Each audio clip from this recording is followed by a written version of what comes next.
What's going on, YouTube? Craig the Travel Zombie here, and we're back again with another video. Today, we're in Buckeye, Arizona. Specifically, we are in the Verrado neighborhood of Buckeye, Arizona.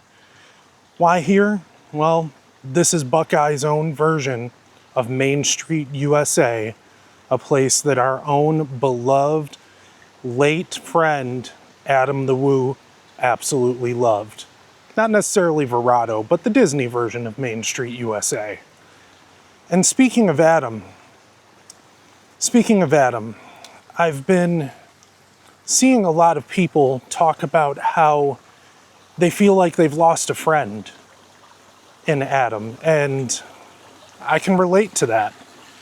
And so today, we're going to talk about those parasocial relationships and how they're not necessarily bad, and how they can actually be healthy, and how real they can actually feel. My name is Craig, I am the Travel Zombie, and welcome to Prime Time.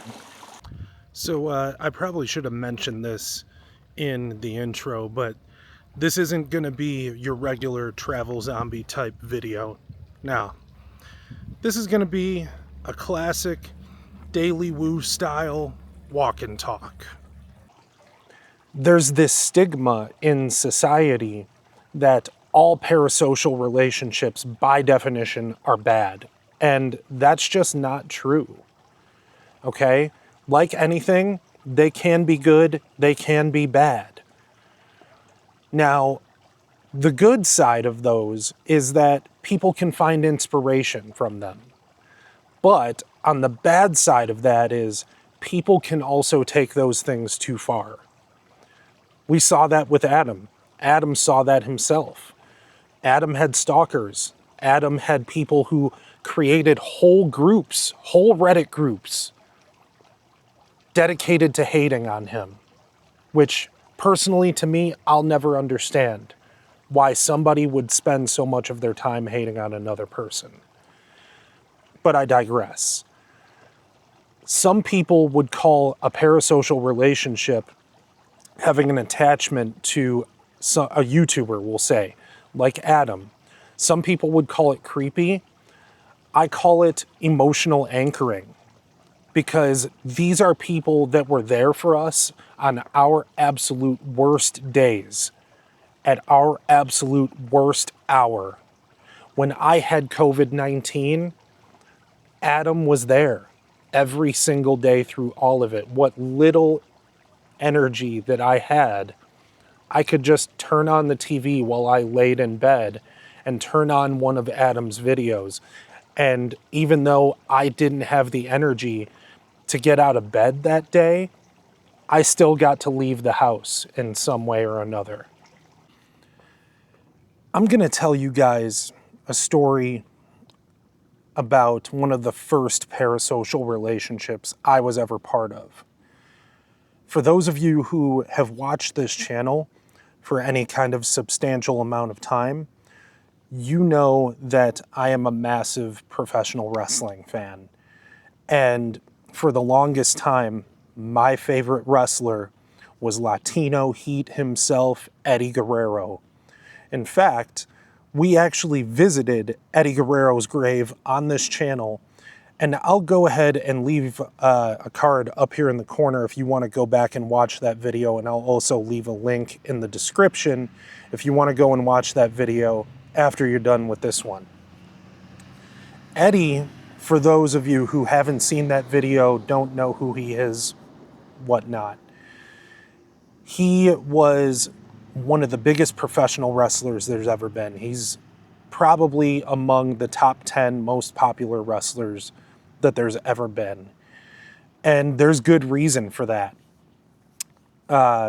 Cliff Notes version, he came from the famous Guerrero wrestling family. There were several wrestlers, including his father, his brothers, that were all involved in the professional wrestling business. Eddie got signed by WCW, and while he was signed with WCW, he got into a car wreck. And the wreck was so bad that pieces of his car ended up in the trees. And back then, and even still to this day, although less so today than back then in the 90s, wrestlers were afraid to take time off because they would lose their spot on the card, which meant that they would lose money. So Eddie, when he got into this car accident, he wanted to get back in the ring as soon as he possibly could. And so after this major car wreck, he only took a couple of months off. And it was this major car wreck that caused him to get addicted to drugs and alcohol. So fast forward, Eddie leaves WCW. WCW gets bought by WWF. And Eddie becomes one of the biggest stars WWE has ever seen. And unfortunately, his addiction gets the best of him and he ends up getting fired. And not only does he end up getting fired, he ends up losing his family. His wife leaves him. She takes the kids. And so Eddie lost his job and lost his family at the same time. Eddie hit rock bottom. So what did he do? He reached out to his friends in the wrestling business and started getting booked on little independent wrestling shows all over the country so that he could continue to pay his bills. And at the same time, he began his process towards recovery from drug and alcohol addiction. Well, eventually, he won his family back. WWE, the whole time that he was on the indie circuit, had been watching him. They always wanted him back. And once it was clear that he was clean and he was clean for good, they hired him back. And not only did they hire him back, he came back bigger and more popular than he ever was. And so Eddie comes back, and eventually the decision is made to put the WWF Championship on Eddie Guerrero. He hits Brock Lesnar with a 5-star frog splash, and 1, 2, 3, and the crowd erupts. And while I don't remember the exact date, it was only a couple of months later that Eddie was found in his hotel room by his nephew Chavo, and Eddie passed away. And I tell that story because I personally come from a family of addicts and alcoholics. We won't talk about specifically who in my life is an addict or an alcoholic because their anonymity is very important to them, and I respect that.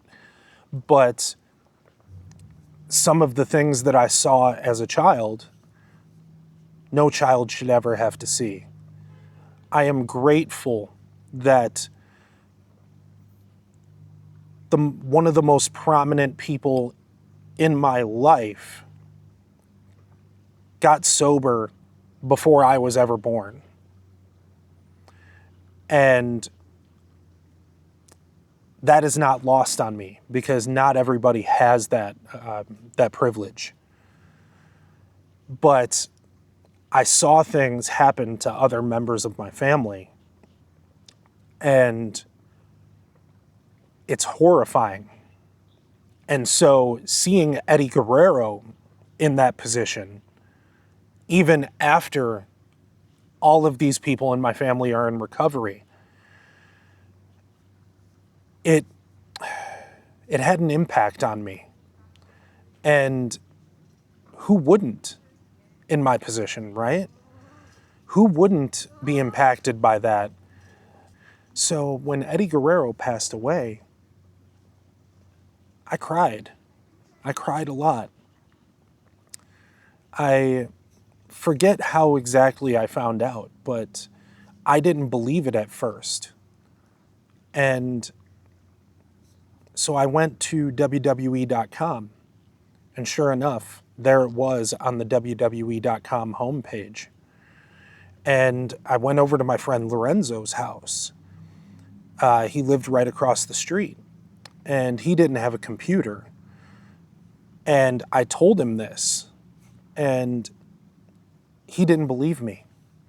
So I printed out the homepage of WWE.com and brought it to him. And we were both shocked. But I didn't cry right away. What happened was that night, WWE hosted an episode of Monday Night Raw in tribute to Eddie Guerrero. Everybody came out on the stage.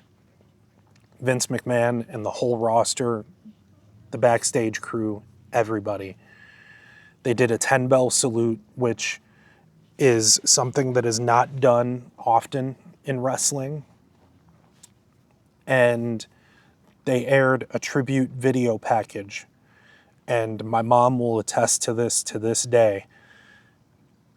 I sobbed like a baby through that entire thing. Nothing could have prepared me for how hard I cried watching that video. And it wasn't because I knew Eddie Guerrero. It wasn't because we were friends. We had never met before. It was because of the impact that his story had on me as a real-life person who had experienced a lot of the same things that his children did. You can't tell me that's not real. I hope that what you guys get out of that is that you should never let anybody else dictate to you what somebody else means to you. Because Adam the Woo, yeah, most of us never met him, and a lucky few of us have. But according to his own friends, Justin Scard specifically, we all knew him. The Adam that we saw on camera was the Adam that they knew in real life. And that's special. Adam was there for us, man. He was there. He was our friend when some of us didn't have other friends. And he shared adventures with us that some of us will never get the chance to go on.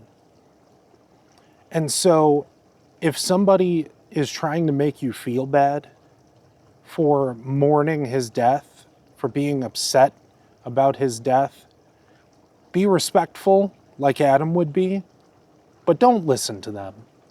They don't know what they're talking about. They don't know how special of a person he was and how special he made every single one of us feel. As we draw to a close here, before I head home, because it is getting a little bit chilly out here, leave a comment below about a time in your life when Adam's videos were there for you. Well, I gotta say, I never expected to be sharing that much, especially this early on this channel. After 7,700 of you watched this last video that I did about Adam. But here we are, right? You guys have been absolutely amazing. Thank you for coming to this channel. It means the world to me. And without further ado, I must bid you all adieu and say goodbye and good night.